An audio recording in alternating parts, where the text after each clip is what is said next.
warahmatullahi wabarakatuh. Alhamdulillah, nahmaduhu wa nasta'inuhu wa nastaghfiruh wa na'udzu billahi min shururi anfusina wa sayyiati a'malina. Man yahdihillahu fala mudilla lahu wa man yudlil fala hadiya lahu. Wa asyhadu an la ilaha illallah wahdahu la syarika lahu wa asyhadu anna Muhammadan abduhu wa rasuluh wa sahbihi sallallahu rabbi wa sallamu alaihi wa ala ahli baiti wa ashabihi wa tabi'in wa man tabi'ahum bi ihsanin ila yaumil din wa ba'd.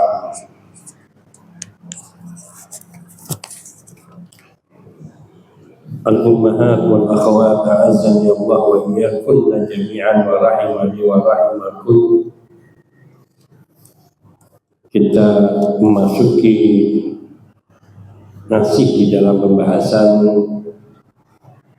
penyimpangan sejarah kekufuran, syirik dan nifaq atau kemunafikan. Dan kita masih di pasal kedua dari bab ini, yaitu tentang syirik. Sudah kita singgung yang terdahulu bahwa kesyirikan itu ada dua macam. Ada syirik besar atau syirik akbar. Ada juga yang namanya syirik kecil atau syirik asghar. Namun yang harus kita ketahui bahwa kesyirikan baik itu kecil maupun besar, kedua-duanya adalah dosa-dosa yang paling besar. Semua dosa syirik meskipun ia kecil tetap dia adalah dosa paling besar. Kemudian syirik akbar, pelakunya akan dikeluarkan dari Islam dan akan kekal di dalam neraka jika ketika meninggal dunia atau sampai meninggal dunia tidak bertaubat dari perbuatan syirik akbarnya. Dan macam-macam syirik akbar telah kita sebutkan, diantaranya ada 4 di sini, yaitu syirik dalam berdoa, ketika berdoa kepada selain Allah Subhanahu wa Ta'ala. Kemudian syirik niat, syirik keinginan dan tujuan, yaitu yang ia melakukan ibadah niatnya bukan karena Allah, seperti misalnya puasa mutih, maka ini kesyirikan. Atau menyembelihkan sesembelihan yang niatnya bukan untuk Allah. Ketiga yaitu syirik ketaatan, yaitu ketika mentaati makhluk yang ia mentaatinya seperti taat kepada Allah. Kemudian syirik mahabbah, yaitu syirik cinta, yaitu mencintai selain Allah seperti mencintai Allah Subhanahu wa Ta'ala. Kemudian kita memasuki kepada pembagian kedua dari syirik, yaitu syirik kecil atau syirik asghar. Syirik kecil ia juga dosa besar, karena Allah Subhanahu wa Ta'ala dalam surat Luqman ayat 13 telah menyatakan inna syirka la dzulmun adzim. Sesungguhnya dosa syirik adalah dosa besar. Dzulmun adzim, yaitu dosa yang besar. Dan hanya saja bahwa perbuatan syirik kecil tidak menyebabkan pelakunya keluar dari agama Islam. Akan tapi ia mengurangi tauhid, yaitu menurunkan derajat tauhidnya dan merupakan wasilah kepada syirik akbar. Wasilah kepada syirik akbar. Ini syirik kecil itu bukan sesuatu yang remeh, karena batasan kepada syirik akbar dengan syirik kecil ini sangat tipis. Syirik kecil sendiri ada 2 macam. yaitu yang pertama syirik zahir, syirik zahir atau syirik yang nyata, yaitu yang tampak, seperti dalam bentuk ucapan ataupun perbuatan. Dalam bentuk ucapan misalnya bersumpah dengan selain nama Allah Subhanahu wa Ta'ala, seperti orang yang bersumpah, biasanya yang sering kita dengar bersumpah dengan nama Rasulullah Sallallahu Alaihi Wasallam, sehingga seseorang misalnya mengatakan demi Allah, demi Rasulullah, maka ini syirik kecil karena syirik ucapan zahir. Tapi kalau sampai dia meyakini bahwa bersumpah dengan nama Rasulullah Sallallahu Alaihi Wasallam merupakan suatu keharusan dan sejajar dengan kedudukannya dengan Allah, maka syirik akbar. Nah ini adalah, kalau yang tidak bermaksud seperti itu, maka dia adalah syirik kecil tapi termasuk jenis zahir, yaitu yang tampak nyata, yaitu kelihatan dari ucapannya. Nabi Sallallahu Alaihi Wasallam bersabda dalam hadis yang diriwayatkan At-Tirmidzi dan dihasankannya serta disahihkan oleh Al-Hakim. Beliau bersabda, man halafa bi ghairillah faqad kafara au asyraka. Man halafa bi ghairillah, barang siapa yang bersumpah dengan selain nama Allah, bisa nama orang, bisa benda. Contoh lain seperti demi Ka'bah, maka ini termasuk syirik kecil. Demi Ka'bah atau demi langit dan bumi. Ada orang yang karena kebutuhannya dia bersumpah dengan selain Allah Subhanahu wa Ta'ala.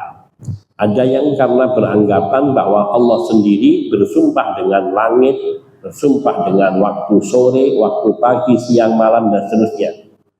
Maka bahwa Allah Subhanahu wa Ta'ala adalah zat pencipta alam semesta dan Allah boleh bersumpah dengan semua makhluknya.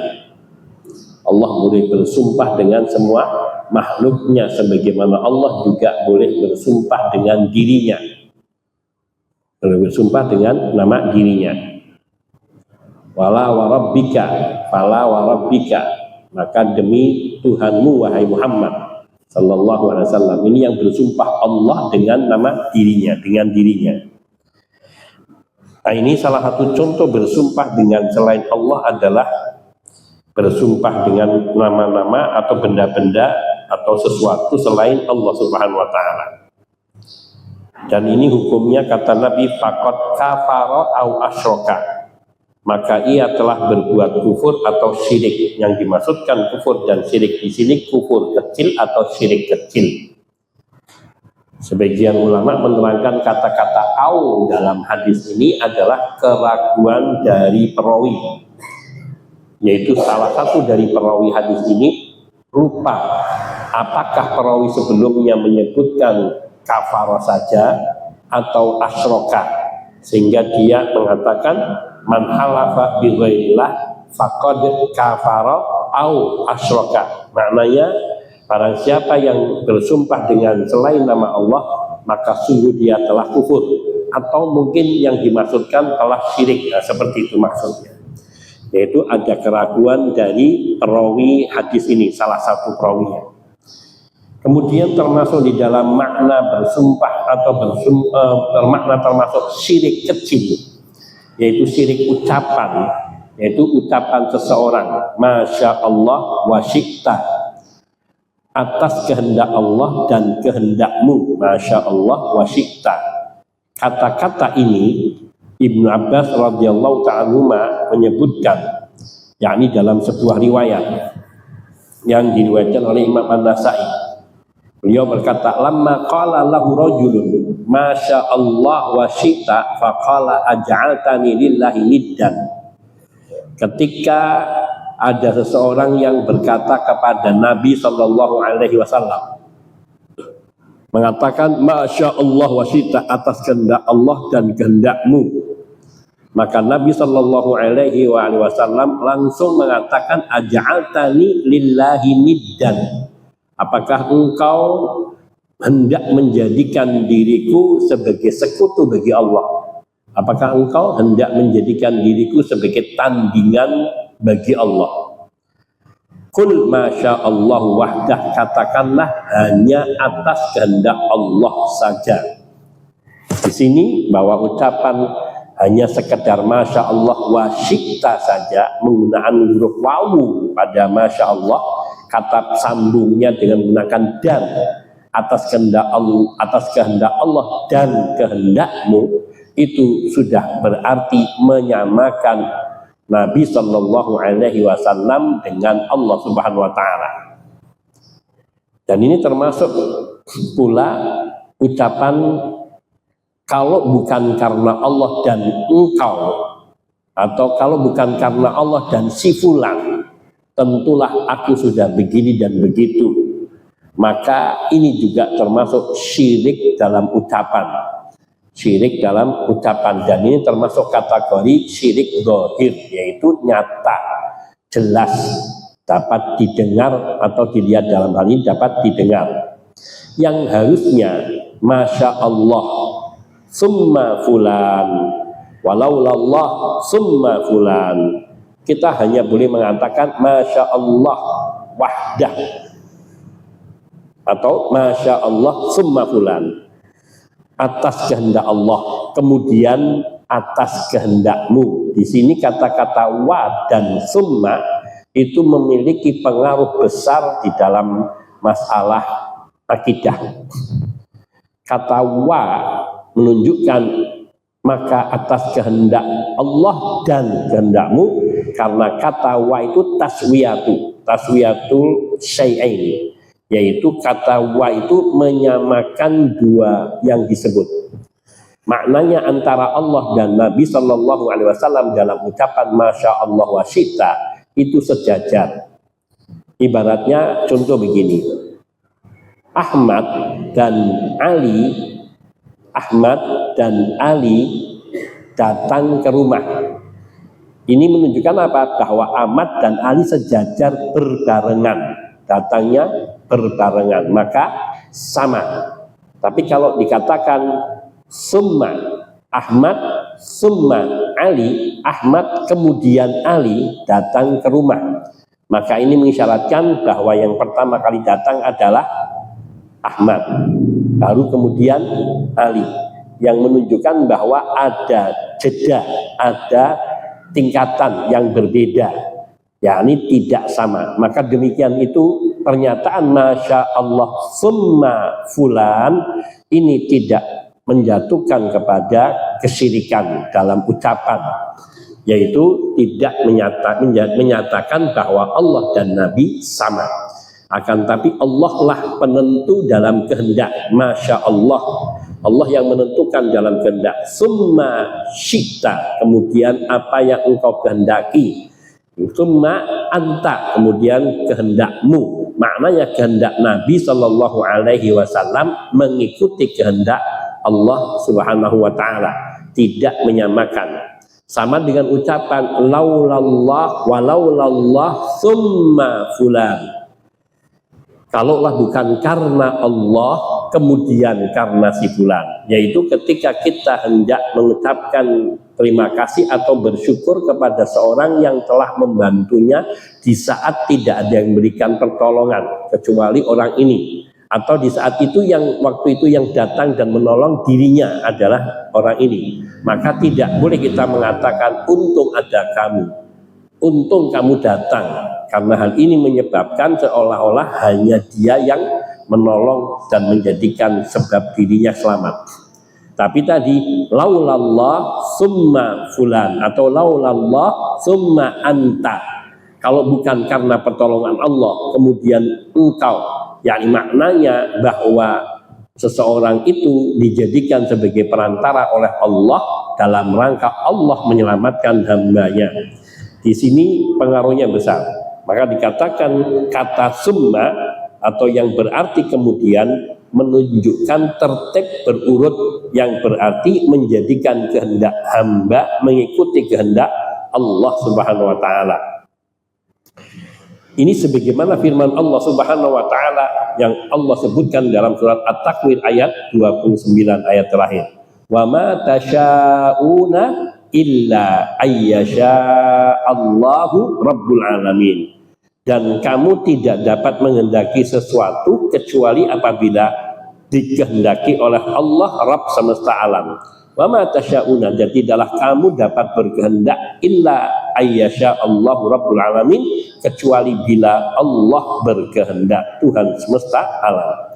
Sedangkan wawu, yaitu yang berarti dan, maka ini fungsinya untuk menunjukkan kebersamaan dan kesetaraan atau persekutuan, tidak menunjukkan tertib berurut.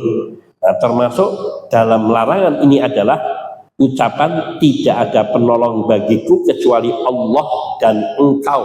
Maka kata-kata ini mengandung syirik kecil, yaitu menyamakan Allah dengan penolongnya sejajar.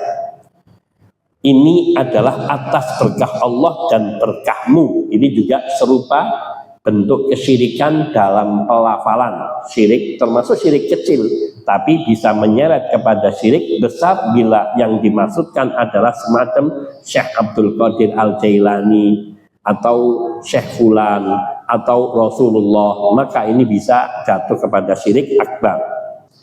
Ini syirik dalam bentuk zahir ucapan. Adapun syirik kecil yang termasuk zahir tapi dalam bentuk perbuatan, yaitu seperti memakai kalung atau benang sebagai pengusir atau penangkal mara bahaya, atau menggantungkan tamimah, yaitu sejenis jimat yang biasanya dikalungkan di leher anak-anak.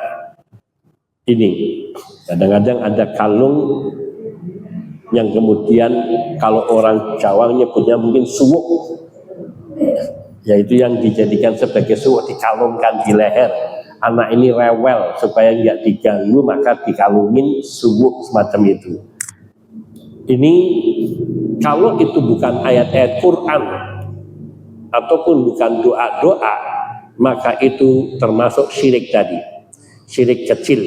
Kalau dia meyakini bahwa benda itu bukan wasilah, tetapi benda itu yang menyelamatkan anak yang memakainya, maka itu syirik besar. Tapi kalau itu tulisan ayat-ayat Quran atau doa-doa dari Rasulullah yang ditulis kecil kemudian dikalungkan, dibungkus kemudian dikalungkan, maka ada khilaf. Abdullah bin Mas'ud memasukkan hal itu termasuk perbuatan haram. Perbuatan haram. Bahkan sebagian ulama sama saja juga mempercayai kepada yang ada di tulisan itu. Nah, di sini kemudian yang mengharamkan karena mengatakan bahwa ayat-ayat Quran tidaklah diturunkan untuk dijadikan sebagai jimat-jimat serupa itu. Kemudian hal itu karena yakni di sini sebutkan menggantungkan tamimah atau sejenis jimat di leher anak-anak karena takut kena ain atau perbuatan lainnya. Kadang-kadang ada semacam apa yang diyakini, entah itu tulangnya binatang apa yang itu dijadikan sebagai jimat. Nah, itu termasuk, kalau itu sebagai wasilah maka itu termasuk syirik kecil. Tapi kalau sampai diyakini dia yang diyakini bisa melindungi dirinya dari gangguan ain dan sebagainya, menjadi syirik akbar. Ini maka dikatakan jika ia berkeyakinan bahwa perbuatannya tersebut merupakan sebab-sebab pengusir atau penangkal mara bahaya, maka ia termasuk syirik kecil. Sebab Allah tidak menjadikan sebab-sebab atau hilangnya mara bahaya dengan hal-hal tersebut. Tapi jika ia berkeyakinan bahwa hal-hal tersebut bisa menolak atau mengusir mara bahaya, maka ia adalah syirik besar. Contohnya cincin. Ada orang menggunakan cincin kemudian meyakini cincin ini bisa melindungi dirinya. Ya, ketika dia meyakini cincin ini bisa melindungi dirinya, maka menjadi sebab syirik akbar. syirik besar. Tapi kalau dia meyakini bahwa cincin ini hanya wasilah perantara untuk Allah menyelamatkan dirinya dari mara bahaya, maka syirik kecil. Dan ini sangat tipis karena seseorang kadang-kadang keyakinannya bergeser. Contoh, ketika seseorang misalnya pakai jimat sabuk, yaitu ikat pinggang yang di dalamnya ada rajah-rajahnya. Kemudian ketika dia pergi kemana-mana selalu memakainya dengan meyakini bahwa dengan memakai sabuk ini dia merasa aman, nyaman, selamat dari ancaman. Nah, kalau dia meyakini dia hanya sebagai wasilah tapi dia yakin yang menyelamatkan Allah, ini syirik kecil. Tapi kalau dia meyakini seperti misalnya ikat pinggang inilah yang dengan ikat pinggang inilah saya selamat secara mutlak, maka itu syirik besar, maka bahaya sekali dan kedua-duanya tidak ada yang baik.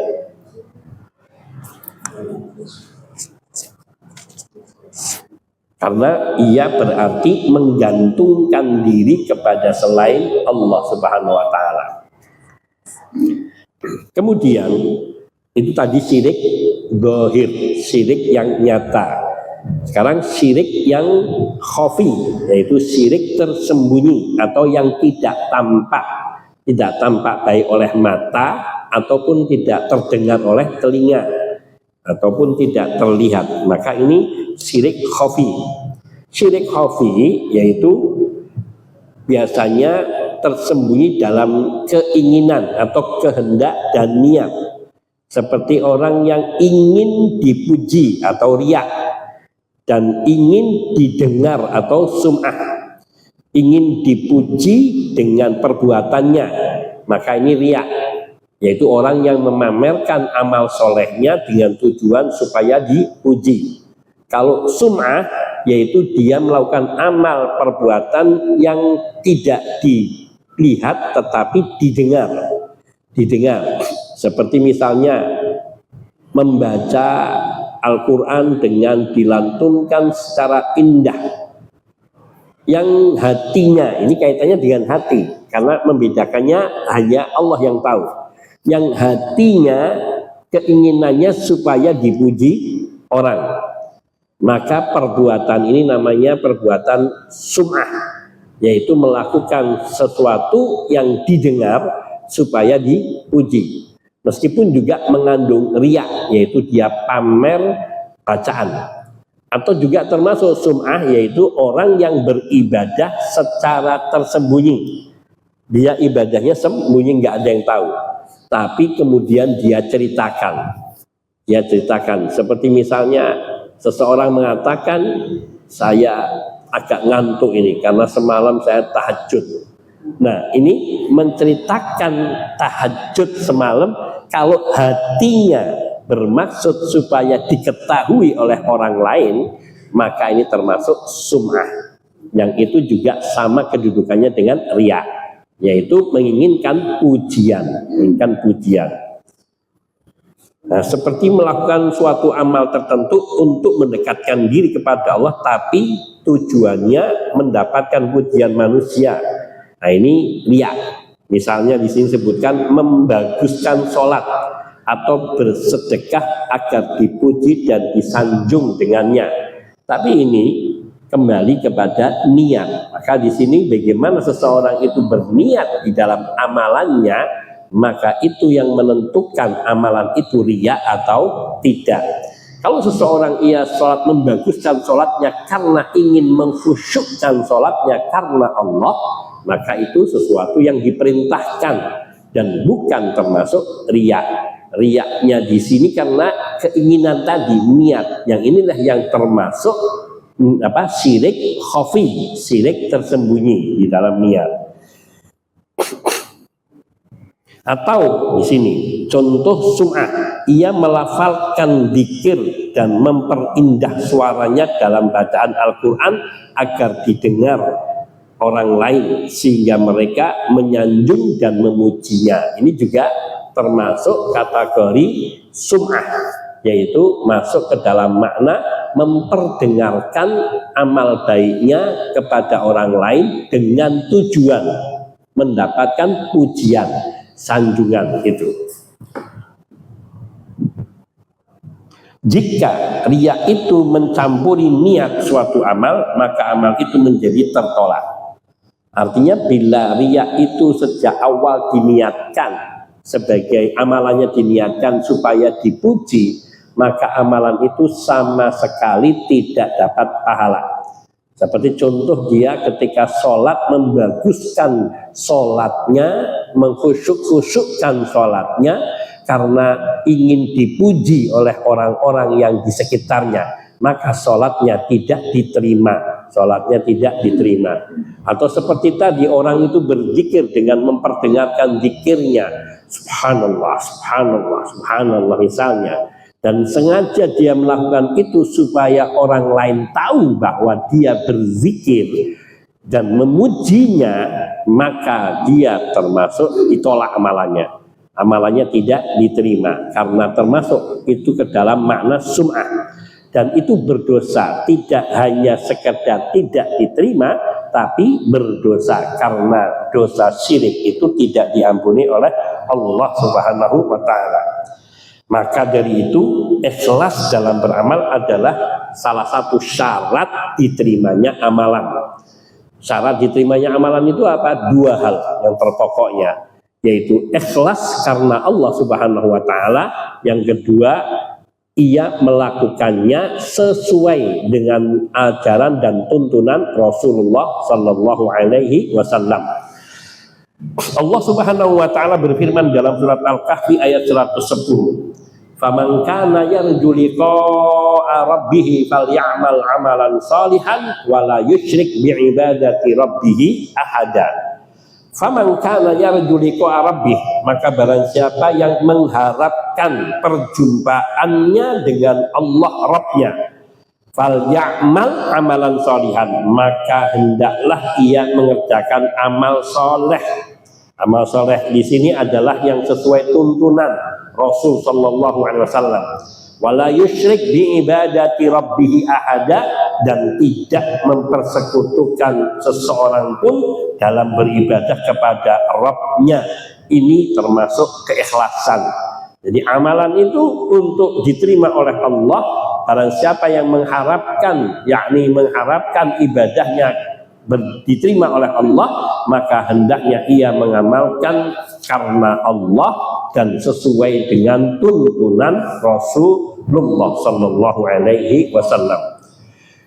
Kemudian di dalam hadis Nabi Sallallahu Alaihi Wasallam yang menyebutkan tentang syirik kecil, Nabi bersabda, "Akhwafu ma akhafu alaikumus syirkul asghar." Yang paling aku takutkan pada diri kalian yaitu asyirkul asghar, syirik kecil. Qalu, para sahabat mereka bertanya kepada Rasulullah, "Ya Rasulullah Sallallahu Alaihi Wasallam, wahai Rasulullah, wa masyirkul asghar, seperti apa syirik kecil itu?" Maka Nabi Sallallahu Alaihi Wasallam memberikan contoh diantaranya ar-riya, yaitu syirik kecil itu adalah ar-riya, yaitu termasuk perbuatan riya, yaitu pamer amal perbuatan. Ini riya.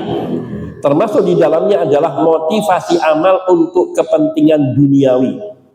Motivasinya artinya yang membangkitkan keinginan beramalnya hanyalah karena kepentingan duniawi. Di sini contohnya seperti orang yang menunaikan haji atau berjihad untuk mendapatkan harta benda semata. Dia jihad supaya bisa dapat harta rampasan perang, atau supaya bisa mendapatkan harta rampasan perang berupa budak perempuan untuk dia miliki. Ketika niatnya ini, maka dia telah syirik. Syirik, ya ini dalam pengertian syirik dalam niat, karena niatnya yang merusak amalannya itu. Padahal jihad adalah amalan yang tertinggi. Wa darwatu sanamihi, yaitu darwatu sanamil Islam al jihad fisabilillah. Jihad fisabilillah itu adalah puncak dari pengamalan Islam dan itu tinggi sekali. Tapi ketika seorang melakukannya niatnya bukan karena Allah, tapi karena ingin mendapatkan harta rampasan perang. Misalnya dia tahu ini musuhnya adalah negara yang kaya raya, yang para tentaranya kalau berperang selalu membawa perbendaharaan atau kekayaannya, maka ia menginginkan dan dia merasa dirinya mampu. Maka seandainya gugur dia tidak menjadi syahid, dan bila menang mendapatkan harta juga dia tidak dikatakan sebagai jihad. Kenapa? Karena niatnya bukan karena Allah Azza wa Jalla.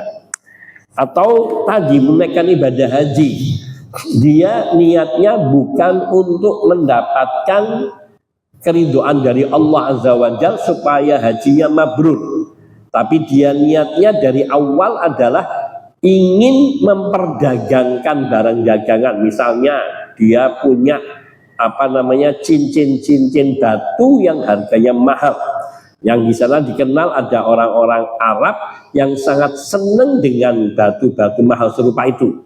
Nah, kemudian dia membawa satu kantong besar, lalu ketika haji dia sibuk menjajakan, meskipun hajinya dia kerjakan, tapi dia sibuk menjajakan batu-batu itu. Maka ini tidak diterima karena syirik kecil.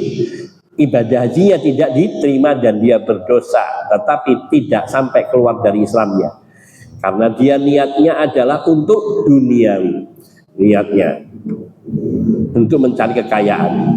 Tapi kalau seandainya dia niatnya ibadah haji, niatnya tetap beribadah haji, tapi kemudian dia sekalianlah buat tambah ongkos perjalanan atau ongkos jajan, dia bawa barang dagangan, misalnya punya kenalan di sana yang menawarkan, kamu saya mau haji nih, mau titip apa, nanti mau beli apa, saya punya batik misalnya, saya akan jual. Nah, misalnya seperti itu, kemudian dia datang ke sana, tetap niat utamanya adalah haji, tapi di dalam perjalanan dia juga memperdagangkan bagian dagangan. Maka di sini ada, yakni kata para ulama, maka dia tidak berbuat syirik karena memperdagangkan barang dagangan di dalam haji boleh, tapi jangan dijadikan tujuan utama dan jangan dijadikan sebagai niatan terutama. Tapi niat utamanya adalah haji, itu hanya sambilan. Kalau misalnya ada yang beli, kalau tidak masalah, tetap dia melaksanakan ibadah haji. Tapi tingkat keikhlasannya di bawah dari orang yang semata-mata ingin menunaikan ibadah haji. Kenapa kok di sini tidak sampai syirik? Karena bahwa ada kebolehan bagi orang yang haji secara syariat untuk berdagang, tapi tidak dijadikan sebagai niat utama. Wallahu ta'ala a'lam wa ahkam. Nabi sallallahu alaihi wasallam bersabda, ta'isa abdud dinar, ta'isa abdud dirham, ta'isa abdul khamisah, ta'isa abdul khamilah, in u'tiya radiya wa in lam yu'ta sahita. Hadis riwayat Imam Bukhari. Nabi sallallahu alaihi wasallam bersabda, celaka hamba dinar, yaitu orang yang menghambakan dirinya dengan harta bentuk dinar, juga dirham. Celaka hamba dirham, yaitu orang yang menghambakan dirinya kepada dirham, pada harta, yaitu keuntungan-keuntungan dunia semata. Ta'isa abdul khamisah, celakalah hamba khamisah. Khamisah di sini atau juga khamilah adalah pakaian yang terbuat dari wol atau sutra yang diberi sulaman atau garis-garis yang menarik dan indah, motif, dikasih motif. Ini maksudnya ungkapan Rasulullah SAW adalah dengan sabda yang tersebut adalah untuk menunjukkan orang yang sangat berambisi dengan kekayaan duniawi sehingga menjadi hamba dari harta benda. Mereka itulah orang-orang yang celaka dan sengsara. Ta'isa abdul dirham, ta'isa abdul dinar, ta'isa abdul dirham, ta'isa abdul khamisah, ta'isa abdul khamilah. In u'tiya radiya, kalau dia dikasih oleh Allah apa yang menjadi niatannya, dia suka, senang. Wa in lam yu'ta sakhita, tapi kalau tidak mendapatkan apa yang dia inginkan, maka dia marah kepada Allah, kecewa, dia jengkel dan sebagainya. Maka yang demikian ini termasuk yakni orang yang syirik kecil dalam, yakni syirik dalam niat, dalam iradah, kehendak. Demikian itu tentang syirik, baik syirik besar maupun syirik kecil. Syirik besar itu mengeluarkan pelakunya dari agama Islam, dan kalau mati dia akan kekal di dalam neraka meskipun ahli ibadah yang luar biasa. Sholatnya 5 waktu di masjid, sholatnya 5 waktu di masjid tidak pernah tertinggal, dia zakatnya tidak pernah telat, hajinya setiap tahun misalnya, ibadah lainnya juga dia jalankan, tapi kadang-kadang pergi ke dukun, kadang-kadang pergi ke yakni orang pinter, masih percaya dengan ucapan-ucapan dukun. Maka meskipun tidak berbuat jahat, dia datang ke dukun untuk kepentingan dirinya, misalnya untuk mencari barangnya yang hilang, paranormal. Artinya tukang orang pinter, seperti ketika dia sakit ingin berobatnya ke orang pinter, dia meyakini orang pinter ini bisa menyembuhkan penyakitnya, bukan Allah, tapi orang pinter ini bisa menyembuhkan penyakitnya. Maka keyakinan ini bisa sampai kepada syirik akbar. Kalau ke dukun bisa syirik akbar, kalau meyakini dukun itu bisa menolongnya, maka menjadi syirik akbar. Dan amal ibadahnya semuanya tidak diterima oleh Allah Subhanahu wa Ta'ala yang sedemikian besarnya.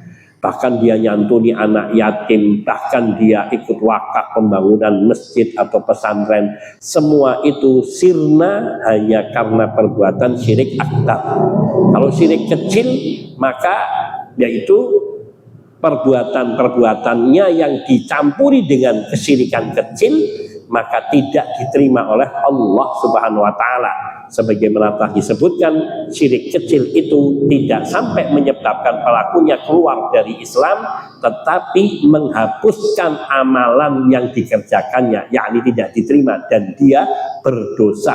Karena Allah la yaghfiru ayyushraka bihi, kata Allah Subhanahu wa Ta'ala di dalam surah An-Nisa ayat 48, innallaha la yaghfiru ayyushraka bihi, sungguhnya Allah tidak mengampuni dosa menyekutukan Allah, dosa syirik Allah tidak mengampuni. Wa yaghfiru ma duna dzalika liman yasha, dan Allah mengampuni dosa selain syirik. Yakni maksudnya orang yang berbuat syirik tidak akan diampuni dosanya sampai dia bertaubat dengan taubatan nasuha, yaitu meminta ampun kepada Allah Subhanahu wa Ta'ala.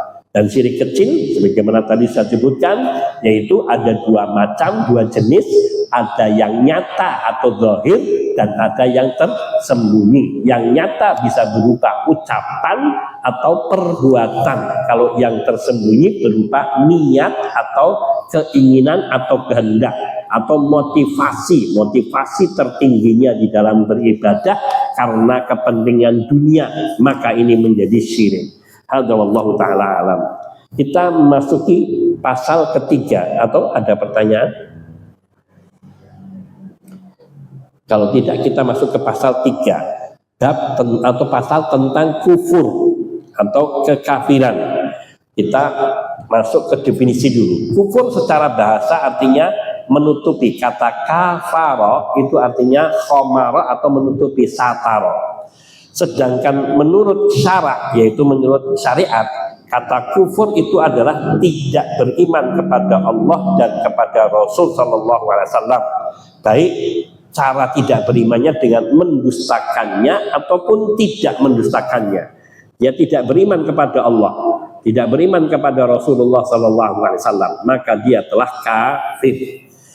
Nah, jenis kufur juga sama dengan syirik, ada 2 jenis, yaitu kufur akbar, kufur besar, dan ada kufur asghar, kufur kecil.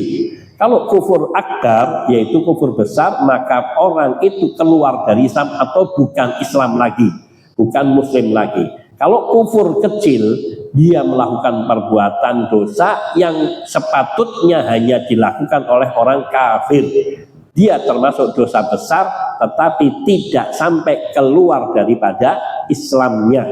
Tidak sampai keluar daripada Islamnya. Di sini kita akan bahas kufur besar. Kufur besar mengeluarkan seseorang dari agama Islam. Dan ini ada 5 macam. Artinya perbuatan-perbuatan pokok mendasar yang menyebabkan seseorang itu keluar dari Islamnya, yaitu kufur karena mendustakan, namanya kufur takdzib. Kufur yang mendustakan. Di sini mendustakan ayat-ayat Allah, mendustakan hadis-hadis Nabi, mendustakan syariat Allah terutama dalam hal akidah. Itu termasuk mendustakan suatu syariat seperti sholat. Ayo sholat wajib. Siapa bilang sholat wajib? Tidak, sholat itu tidak wajib. Nah, mengingkari wajibnya sholat itu menjadi kafir. Demikian pula mengingkari meskipun dia puasa itu sebenarnya sih nggak wajib. Kalau kamu kerjakan ya, saya pingin aja untuk kesehatan. Maka dia kafir karena menganggap puasa itu tidak wajib. Sesuatu yang di dalam syariat sudah ditegaskan tanpa ada keraguan mengenai hukumnya, kemudian dia mengingkarinya, maka itu menjadi kafir, mendustakannya. Ini mendustakannya. Allah Subhanahu wa taala berfirman di dalam surat Al-Ankabut ayat 68, Allah berfirman, "Wa man adlamu mimman iftara 'ala Allahi kadziban au kadzdzaba bil haqqi lamma ja'ahu alaysa fi jahannama maswal lil kafirin." Waman adlamu, dan siapakah yang lebih aniaya, mimman iftara 'ala Allahi kadiban, daripada orang yang mengadakan dusta terhadap Allah, au kadzdzaba bil haqqi, atau mendustakan kebenaran, lamma ja'ahu, tatkala kebenaran itu datang kepadanya, alaisa fi jahannama maswal lil kafirin, bukankah dalam neraka Jahanam itu ada tempat tinggal bagi orang-orang kafir. Al-Ankabut ayat 68.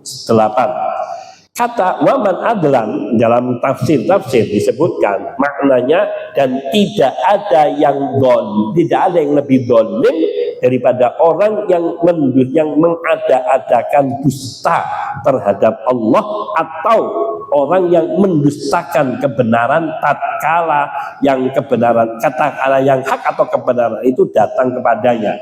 Di bagian inilah yang menjadikan dalil bahwa mendustakan sesuatu dari agama Allah, maka dia telah kafir. Karena Allah Subhanahu wa taala menutup ayat ini dengan mengatakan, alaisa fi jahannama maswal lil kafirin, dan bukankah dalam neraka jahanam terdapat tempat tinggal bagi orang-orang yang kafir. Maknanya orang yang mendustakan atau mengada-adakan kedustaan atas nama Allah, atau mengingkari apa yang dia perintahkan oleh dan dilarang oleh Allah, maka dia telah kafir. Ini dalilnya.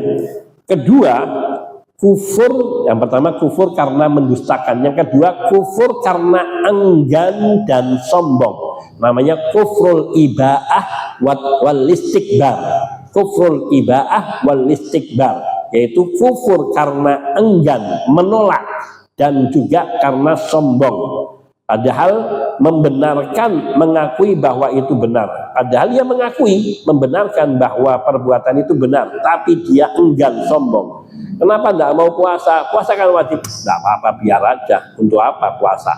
Misalnya, dia menolak tidak mau berpuasa, maka itu adalah bentuk penolakan, keengganan, dan juga bentuk kesombongan. Ayo sholat, nggak usah. Apa? Sholat kan wajib. Iya wajib, tapi nggak usah, ngapain sholat? Nah, menentang, menunjukkan kesombongan, tidak mau mengerjakan. Maka ini menjadi kufrun, kafir besar. Allah Subhanahu wa taala berfirman di dalam surat Al-Baqarah ayat 34. Wa il qulna lil malaikati isjudu li adama fasajadu illa iblis aba wastakbara wa kana minal kafirin. Dan ingatlah tatkala kami, yakni Allah, Katakan kepada para malaikat, kalau Allah mengatakan pada malaikat apa? Usjudu li Adama. Sujudlah kalian semua wahai para malaikat, dan yang ada bersama dengan malaikat saat itu kepada Adam. Fasajadu, maka semua malaikat sujud, illa iblis, kecuali sang iblis. Aba wastakbara, dia enggan dan sombong. Wa kana minal kafirin, dan oleh sebab itu dia termasuk ke dalam golongan orang-orang kafir. Maka di sini orang yang ia enggan menjalankan syariat Allah, padahal dia tahu, di sini iblis tahu yang memerintahkan sujud itu Allah Subhanahu wa taala. Dia tidak mengingkari bahwa sujud diperintah oleh Allah, tapi dia menolak untuk melaksanakannya, menolak untuk sujud karena enggan dan sombong, karena merasa dirinya lebih baik daripada Nabi Adam alaihissalatu wassalam.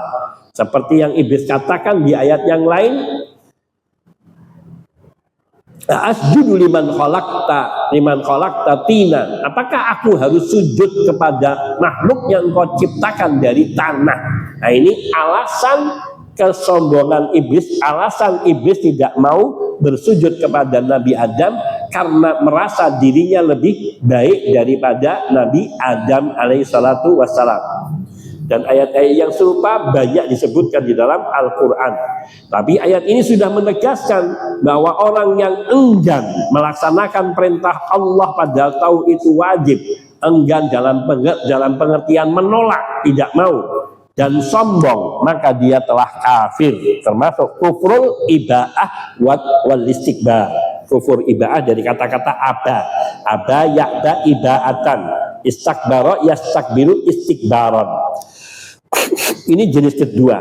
Kemudian kufur jenis ketiga. Kufur ketiga yaitu kufur asyak, yaitu kufur ragu, karena ragu. Allah itu ada enggak ya? Nah, ini ragu namanya, naudzubillah. Maka orang yang seperti ini kafir, dia kafir. Dalam Al-Quran surat Al-Kahfi ayat 35-38, Allah Subhanahu wa taala berfirman, wa dakhala jannatahu wa huwa zalimun li nafsihi, dan ia memasuki kebunnya dan ia menganiaya dirinya sendiri. Zalimun li nafsihi, menganiaya dirinya sendiri, yaitu berbuat kekufuran tadi. Qala, ia berkata, ma adzunnu an tabida hadhihi abadan, aku kira kebun ini tidak akan binasa selama-lamanya, tidak akan hancur selama-lamanya. Kebunku ini yang rindang, yang subur ini akan terus langgeng seperti ini. Ini adzunnu, ma adzunnu, aku mengira. Wa ma adzunnu sa'ata qaimatan, dan aku mengira hari kiamat itu tidak akan datang. Di sini dia ragu akan datangnya hari kiamat. Di sini kekufuran karena ragu, yaitu kekufuran karena ragu. Wala induditu, nah ini masih ada keraguan. Seandainya pun nanti aku dibangkitkan, ila rabbi, dikembalikan kepada Rabbku, la ajidanna khairam minha munqalaba, niscaya akan kudapati tempat kembali yang lebih baik daripada kebun-kebun itu. Dia ada setengah yakin, tapi dia ada keraguan.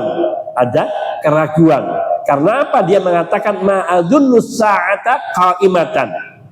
Aku tidak yakin, aku kira kiamat itu tidak akan terjadi. Nah, ini bentuk keraguan.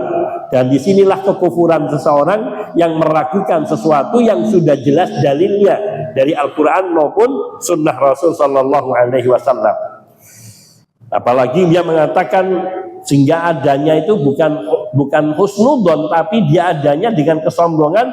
Wala induditu ila rabbi, seandainya aku dikembalikan kepada Rabbku, la ajidanna khairam minha munqalaba, niscaya akan kudapati tempat kembali yang lebih baik daripada kebun-kebun itu.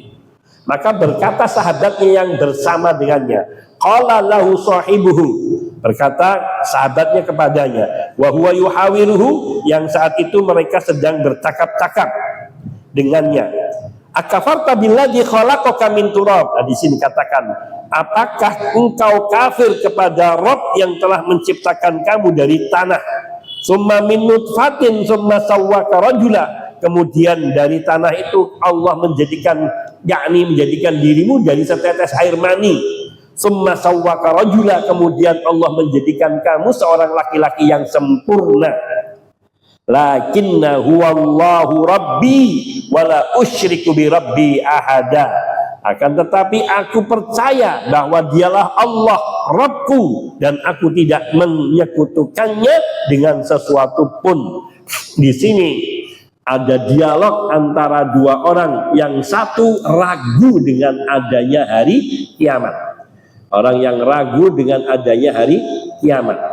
Dan yang satunya lagi, orang itu yakin bahwa Allah adalah Tuhannya dan segala apa yang Allah beritakan di dalam Al-Quran atau di dalam firman-Nya maka semuanya hak dan pasti terjadi. Nah, ini namanya kufur ragu. Maka orang-orang yang meragukan sesuatu dari apa yang sudah ditetapkan oleh Allah seperti hari kiamat, hari kebangkitan, akan adanya pertanyaan dalam kubur dan sejenisnya, sampai nanti seseorang masuk surga atau masuk neraka, dia akan kekal di dalam surga atau kekal dalam neraka, yang sudah jelas dalilnya, kemudian dia meragukan kebenarannya, dikhawatirkan bisa terjatuh kepada kekafiran akbar, kufur akbar, kufur besar. Na'udzubillahi minal kufril akbar. Kemudian jenis kufur besar yang keempat adalah kufur karena berpaling, yaitu al-i'rad, berpaling. Allah Subhanahu wa taala berfirman, "Walladzina kafaru amma unziru mu'ridun." Dan orang-orang kafir itu berpaling dari peringatan yang disampaikan kepada mereka, yaitu berpaling itu tidak mau menerima dan tidak mau mendengarkan apa yang diajarkan oleh Allah Subhanahu wa taala melalui Rasulullah sallallahu alaihi wasallam. Ini berpaling. Walladzina kafaru amma unziru muridun, apa? Berpaling dari peringatan yang disampaikan, yaitu tidak percaya juga. Tidak percaya, kalian jangan begitu, nanti kalian diancam, tidak peduli. Dia berpaling. Maka termasuk di sini dikatakan oleh Syekh Muhammad bin Abdul Wahab, orang yang tidak mau mempelajari agama Allah karena berpaling daripadanya. Dia tidak mau mempelajari agama Allah karena dia berpaling daripadanya, maka dia juga termasuk kufur al-i'rad, yaitu kekafiran karena berpaling dari kebenaran. Kemudian yang kelima, yaitu kufur nifak. Dalilnya adalah firman Allah Subhanahu wa taala, "Dzalika bi annahum amanu tsumma kafaru, tsumma tubi'a ala qulubihim fahum la yafqahun." Yang demikian itu, yaitu orang-orang munafik itu, maksudnya yang demikian itu karena mereka beriman, bi annahum amanu. Orang-orang munafik itu awalnya mereka beriman, tsumma kafaru, tapi kemudian mereka kafir. Fatubi'a ala qulubihim, maka kemudian hati mereka dikunci mati. Karena itu, fatubi'a ala qulubihim fahum la yafqahun, mereka tidak dapat mengerti. Karena itu mereka tidak dapat mengerti kebenaran yang disampaikan kepada mereka.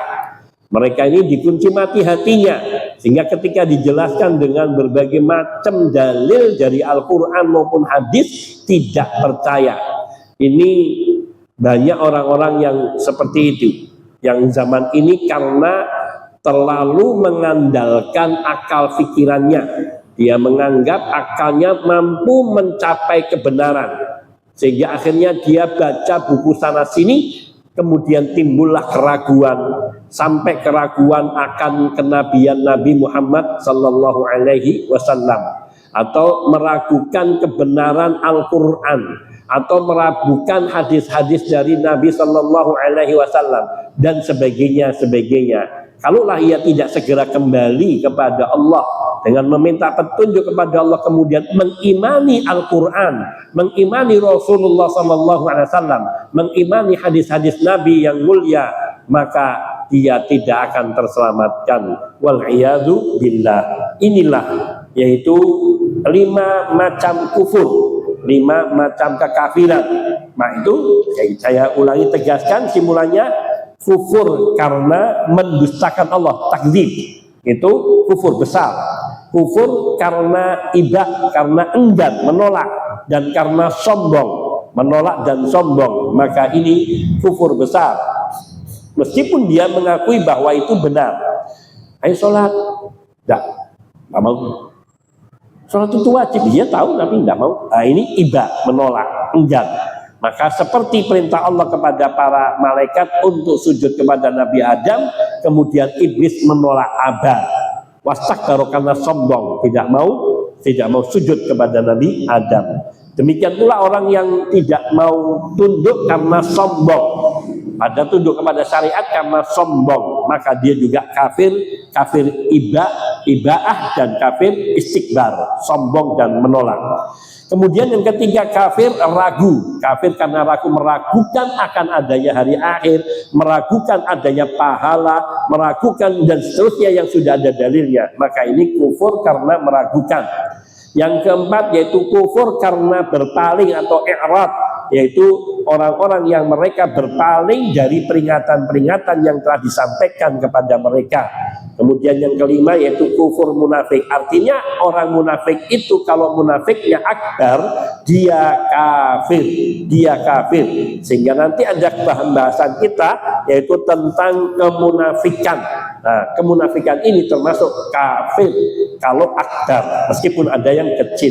Sampai di sini insya Allah kita akan bahas nanti pada pertemuan berikutnya mengenai kufur bagian kedua, yaitu kufur kecil. Hadza wallahu taala a'lam wa ahkam. Wa sallallahu wasallam ala nabiyyina Muhammadin wa alihi wa sahbihi ajma'in. Walhamdulillahi rabbil alamin. Subhanakallahumma bihamdika asyhadu an la ilaha illa anta astaghfiruka wa atubu ilaik. Assalamualaikum warahmatullahi wabarakatuh.